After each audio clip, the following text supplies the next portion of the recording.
Hey, what's up? I have no reason. Words, guys. Words.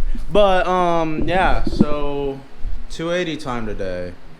But we haven't. What the hell? Yeah. So you want to tell them what's up, or should I? Or Guys, motor is locked up and it's done for. all right, no, it's not locked up and it's done for it. So we thought it was locked up yesterday, but then we did all the basic stuffs. Really, we went and jacked up the rear end, started turning the rear tires, so transmission isn't locked up or anything like that. Well, tell them why we started doing that. Well, because at first we thought the starter was locked up against the flywheel, Yeah. but it wasn't. So Then we started thinking that somehow the transmission was having issues. and then we were like, okay, the transmission's not having issues, so let's work from in front now. We went and pulled all the exhaust because we have to get to the spark plugs. Took the spark plugs, put a screwdriver in there just to make sure there's piston movement on all of them. Yeah. Which there was piston movement on all of them, and we felt that with the screwdriver, and it was turning over, but then it would randomly catch. So I don't know if you guys can see that all the way back there, but the flywheel is back on there, and we had our buddy Brandon over, and he saw a scratch. What do you call that? A celebrity? Yeah, and drag racing professional. But he went and saw that there was a scratch on the flywheel.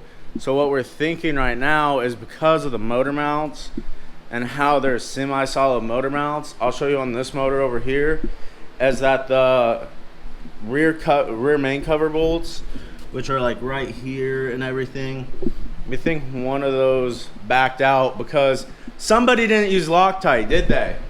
No. Not at all? Hey, we will this time. Yeah, so Tony actually stayed up a little late last night and was working on this. So really there's not much more we have to do except pull it, really. Yeah, shout out to Mind Farting. I think it's G-Force. Yeah, G-Force adapter makes the job even more simple.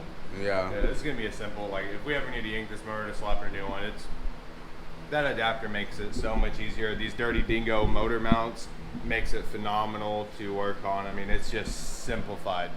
So, I mean, I was kind of upset, but then got to looking at it, like, I spent maybe, an hour, maybe not even that, ripping all the electronics and intake off. Yeah, it was and like then all 30. the It was an hour, but we were also talking Yeah. and just joshing around too. It's just Dirty Dingo mounts and that G-Force adapter to the Z32 transmission. It just makes life so much easier when you're working on your street project or whatever you want.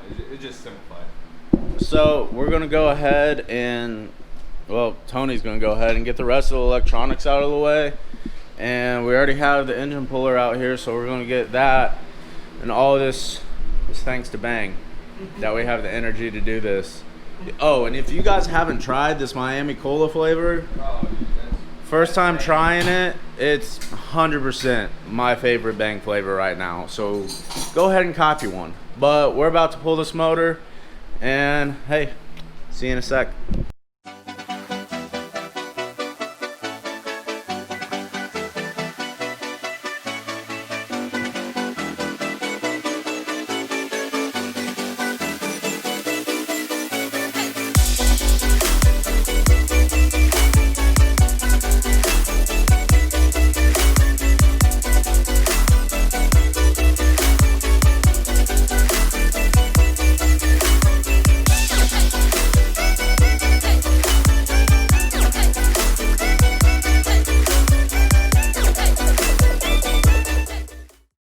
Alright, so you can see right now we definitely got that off. Motor's lifted up quite a bit. Tony's just gotta take this water pump out. That's not rusted a little bit. Tony's just gotta take this water pump off so he can get this cam sensor out. That way we can pull this out and look at everything. But from what we're seeing back here, all of these bolts are good, so don't really see what the flywheel would be catching on at all. We'll have to look inside the bell housing too, see if there's anything we can see, but I don't see anything really. We'll just have to get this out and rotate the motor over, and if it's locking up while it's not attached to the transmission, we'll just have to see. But we'll be back. So motor is out. It's over here. Tony's working on getting this flex plate off, but tried to spin the motor over while I was out and it locked up still. So pretty sure it was an oiling probably, and probably one of the main bearings is seized. So we're gonna go and see what's up with this. Yeah, stay tuned, guys. Alright, so flywheel and clutch are off. Tony's draining the oil now, being crazy with this, you know. But oil's sparkly a little, but that's expected with assembly lube and everything, or so Tony Brand tells new me. bearings getting broken in, common sense, Yeah, Tony doesn't like my common sense levels, but we'll throw this on a stand and take the pan off, see how the bottom end looks, because that's probably what went kapooey. So see you in a sec. Alright guys, so as you've seen, I kind of forget the footage that we've gotten, but this is 280 pull out. This is a couple days later because both of us had to emotionally recover from what has occurred. We'll show them the inside. So motor's over here. We'll tell story time in a second, but yeah, it looks completely different. But Tony's going to use that time to do little stuff like clean the wires up a little bit more, run the fuel lines exactly how he wants, etc., etc. With this motor, it's a no-go. We didn't even get to drive it. We got a couple startups out of it and everything like that, but we'll let Tony tell the story real quick. So Everything's ruined. Just kidding, guys. Well, not kidding, but yeah. Anyways, yeah. Gotta learn your lesson some way, guys. So this is our lesson that we want to share with you guys. Is don't rent a Harbor or O'Reilly's torque wrench to assemble a motor. We actually, when we were assembling this, of course we have better tooling now. This is one of our first builds.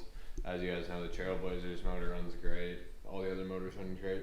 it's just the transmission on the Trailblazer that's gone. It's all neutrals. Yeah. But the Trailblazer's motor is good. We put that together too, but we used the torque wrench that I got for Christmas on that, which is just a little Craftsman Little Larry, but it had a torque sheet spec on it where it was tested and everything. Well, all torque wrenches are tested. But apparently not this one. No, they just fall under out of calibration. Yeah, So it hasn't been calibrated in a second. Yeah, all the rod.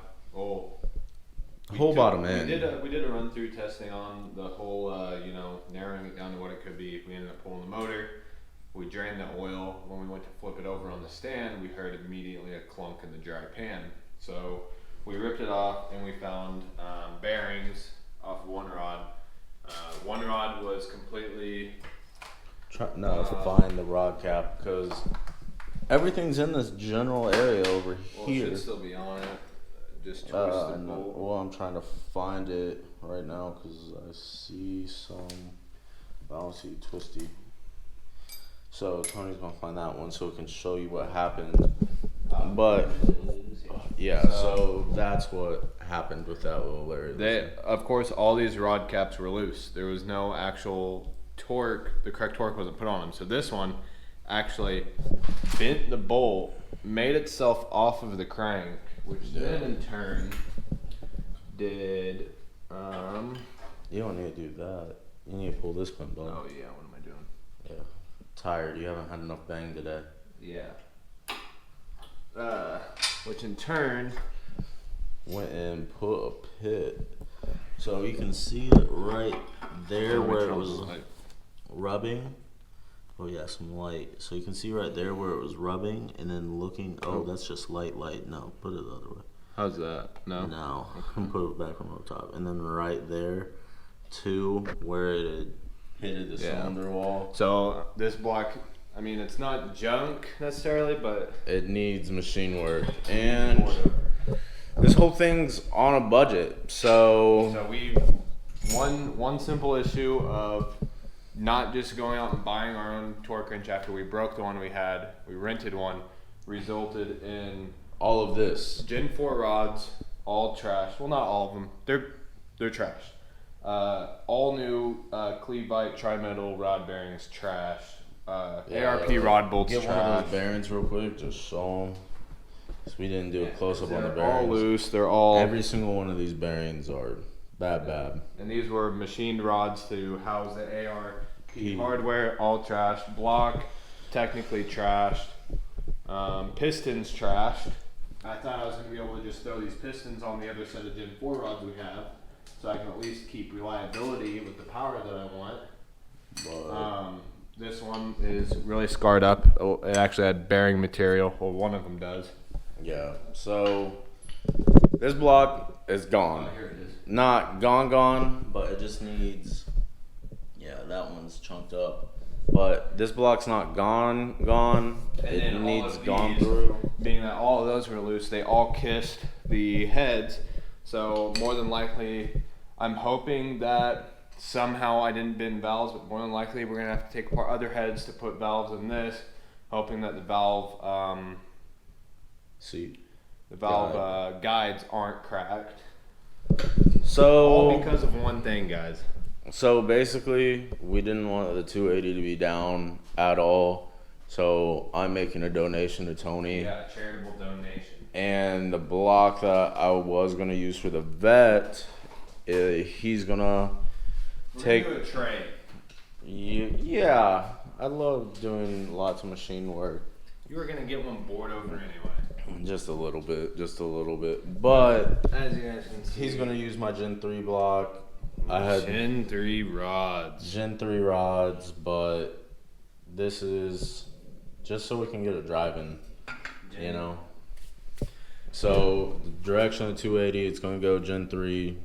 This little mess is just assorted LS parts that we have right now, and we still have plenty more assorted. We do have another set of Gen 4 rods, but I don't know. I'd have to get pistons, and I might as well just find pistons with the rods. Yeah. So basically, we're just going to use what we have to fix this problem. We still have more LS parts over there, another set of heads. It doesn't stop me from, you're going to have your side build for the vet, and I can get a side build for this. Because, so, like you guys know, I want it to be, we're going to estimate 600, 650 area and power, which the Gen 4 internals can handle it all day. But apparently, you want to build so a block where, say, I want a 600, you want the block to be at 800 for longevity and reliability. Now, these rods, they're good. People say 650, 700. Don't go past 750, but you hear all different sorts of stuff. So, I think being at 600, in the 600s will be fine. I don't know how long. Of course, we'll have to do some really good tuning and definitely have a block getting built on the side, but Yeah, it is what and it the is, guys. side note with the tuning, so when we pulled the plugs initially for these, all of them were soaked. And don't know whether that's because the spark plugs gaps got smashed because the pistons were loose, or etc. because really the whole bottom end was loose. So anytime we turned the key, who knew what was happening inside that motor except carnage and damage. So tune, basically just going to go back to a stock tune. I'm going to keep the cam profile because Tony's just going to move the LS9 cam over into that block. So I'm just going to start from scratch with the tune, and then we'll go from there. But you got anything else for the people? That's it, guys. Stay tuned for another build. At least this build they'll be able to actually. Yeah, show them what actually went on with your block. Yeah. They know what's all in the Trailblazers block. Basically, it went from a budget, decent build to extremely budget build, but we'll get it Junkyard! done, guys. Yeah, we'll get it done, guys. So hit that subscribe button. Give us a thumbs up. Thanks for watching, guys. Peace out.